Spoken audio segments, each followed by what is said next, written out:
Before fast food and fridges, survival looked very different. Our grandparents survived on hillbilly meals that sound almost unreal today. We are talking about dishes made from leftovers, garbage, and things most people would never touch nowadays. These meals cost pennies, but were so creative and brilliant they make modern cooking look almost lazy by comparison. So, what were they really eating back then?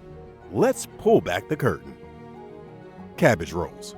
When Eastern European immigrants started trickling into America in the early 1900s, they bought something far more valuable. They also knew exactly how to make almost nothing taste like everything.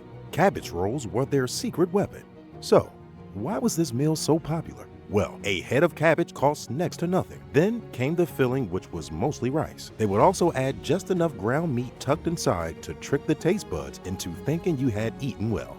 Each leaf got softened, carefully wrapped around that mixture, then slowly simmered in tomato sauce. But there was something about this meal that many people didn't know about. It was more than just clever cooking, it was a cultural memory wrapped in a leaf. A taste of the old world that was reinvented inside the hardest chapter America ever lived through. And just when you think ingenuity could not go any further, the next meal rewrote every rule of survival. Garbage soup. Garbage soup sounds so wrong at first, but this might turn out to be the smartest meal on this list. Now, picture a pot that never really leaves the stove. Every day, from morning to night, it stays warm, and every time something is about to be thrown away, it goes into the pot. By something, we mean vegetable peels, a bone, wilted greens, and even leftover potato water. And it gets even more interesting. That flavor did not reset. Instead, it was built day after day, layer by layer. Scraps will be turned into something surprisingly rich. And the cost? Zero. Because everything in that pot was sourced locally, literally. But beyond the money factor, this pot meant nobody went to bed with an empty stomach. Next, ingenuity transformed scraps into something unexpectedly brilliant. Fried rice from leftovers. Before Chinese takeout existed on every corner, American grandmothers had already figured something out about last night's leftover rice. First, they would not even touch it fresh. Instead, that rice sat out, drying slowly as everyone went on with their business. Why? Because soft rice turned soggy in a pan, but dry rice is where things changed dramatically. Dry rice hits a hot pan and crisps up immediately. Each grain separates and turns slightly golden. Then came the mix that included a cracked egg, a few scraps of meat, even veggies on the edge of going bad were not spared. And instead of soy sauce, a splash of Worcestershire went in. Unexpected, yes, but it worked always. The thing is, this was not an imitation. Far from that. It was actually an invention, and it cost almost nothing as every ingredient was already on its way out. But somehow, when put in a hot pan, it all came back to life, crisp, flavorful, and filling. Leftovers seem ordinary, but one simple twist turned humble ingredients into a surprisingly elegant meal. Stuffed bell peppers. At a glance, it looks like a proper meal. It's colorful, full, and fancy looking, but don't be fooled. There's a quiet trick hiding inside these stuffed bell peppers. Each pepper was hollowed out, then packed with a mixture that felt generous, but was anything other than that. A little ground meat stretched carefully with cooked rice and breadcrumbs softened in milk. More volume, less financial implications. They would then be baked slowly in tomato sauce until everything blended together. But there's a clever part to this meal. You see, the pepper was not just about the flavor. It was structured. One shell, one portion, one complete meal. No extras needed. The fact that the ingredients were often pulled straight from the backyard also checked the most critical boxes during those times. Reliable, repeatable, and cheap. And that right there was the real magic. Up next, who might have thought that one unassuming ingredient could feed entire families for days?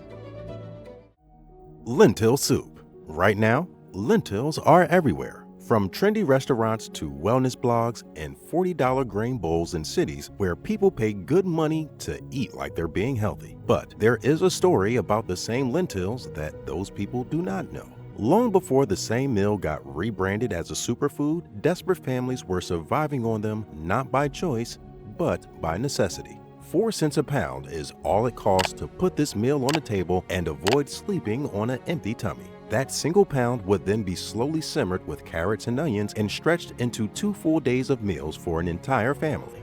But there was an upside to this meal. Lentils packed serious nutrition, especially protein, without the price of meat. Back then, that single pound would be enough to provide sufficient amounts of protein to a family longer than you would expect. But in all honesty, it was not about the nutrition factor. It was about getting through the week. Even in the simplest bites, ingenuity hid a secret that consistently kept hungry kids going strong. Peanut butter and jelly sandwiches. Don't let the simplicity fool you. This was more than just a sandwich. During the leanest, hardest years America ever had to go through, this was arguably the most important thing a mother could hand her child before school. And there's an interesting reason why it worked so perfectly. No refrigeration was needed. In an era when keeping food cold was either expensive or impossible, that single quality made peanut butter almost invaluable. Also, one jar costing just 25 cents produced dozens of sandwiches. Quantity was the in factor here. The jelly was also homemade, consisting of wild berries picked in season or any cheap fruit that was available. However, this meal went beyond the practicality. For a child growing up surrounded by scarcity, uncertainty, and quiet adult panic, unwrapping this sandwich meant they did not have to go a day hungry. It was also a parent's way of refusing to let hardship steal their child's childhood completely. Coming up, there was one humble combo that fed entire families with minimal effort.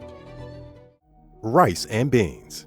Some dishes survive centuries because they are trendy. Others survive because they are simply unbeatable. Rice and beans is the latter kind. Let's start with the beans, which cost as little as 5 cents a pound, and that was during the hardest economic years America has ever faced. Yet, just one pot fed up to 8 hungry people, and no one left the table half full. In the American South, this meal became a strict Monday tradition, and that was not random. Monday was laundry day. That meant backbreaking, hours-long work that left no time for actual cooking, so beans hit the pot at dawn. They would then be left to slow simmer all day with salt pork or a leftover ham bowl. Right there was a meal that needed almost zero attention while everything else got handled. This was simply a meal that you could count on, and even now, that formula still holds up better than most modern meals. Water pie.